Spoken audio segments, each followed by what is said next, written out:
Around the world, many popular landmarks and streets remain empty due to restrictions amid the COVID-19 outbreak.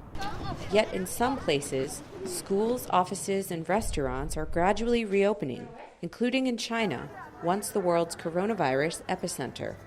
U.S. President Donald Trump initially praised Beijing's response to the outbreak, but as the virus spread and more Americans died, Washington accused China of hiding key information about the origins of the coronavirus. China rejects the criticism and points to its support of the World Health Organization in fighting the pandemic. U.S. Secretary of State Mike Pompeo says this assertion ignores how Beijing continues to undermine the global effort. We still don't have the samples that we need. We still don't have the access. We collectively, the world, don't have the samples. It's not even just that in the moment they couldn't do the right thing. They continue to be opaque. They continue to deny access for this important information that our researchers, our epidemiologists need. And importantly, this could happen again. Beijing insists it is cooperating and being transparent, even though it has not allowed international scientists access to the Wuhan virology lab and other places that may have played a role in igniting the pandemic.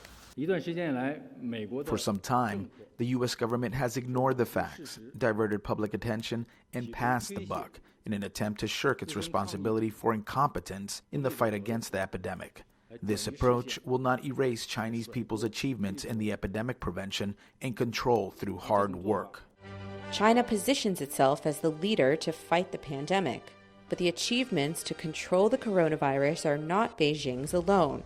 Some senior U.S. officials say democratic governments like Taiwan are examples of how authorities can effectively respond without undermining individual rights.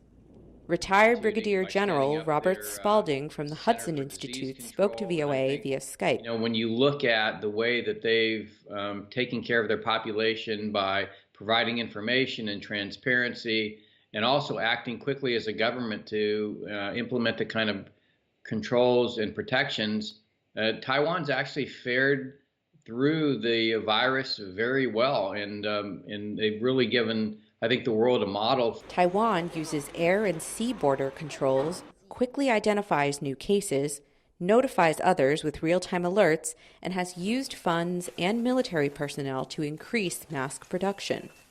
For its part, China has provided millions of test kits and protective gear for countries battling the virus, diplomatic outreach that some say has been helpful, despite some complaints over faulty equipment. And as vaccine development gets underway, the country expects to be a part of the solution, says Chinese entrepreneur and philanthropist Jack Ma. In my opinion, the epidemic will not end within a short time, and it can only vanish by relying on technological breakthroughs, innovation, and medical research. So we have to make long-term preparation. But others say Beijing's aid has not made up for its failures. Bonnie Glazer from CSIS spoke to VOA via Skype. I think the countries have not forgotten the mishandling by China of the outbreak of the crisis, its cover-up of doctors within China, its domination of the World Health Organization, its failure to share completely transparent information with the rest of the world. So over the longer run, I actually think it's going to have a negative impact on China's reputation. Now China and other countries are battling a new wave of coronavirus infections, putting their pandemic response systems and their political systems to another test. For Nike Ching, I'm Elizabeth Cherneff for VOA News.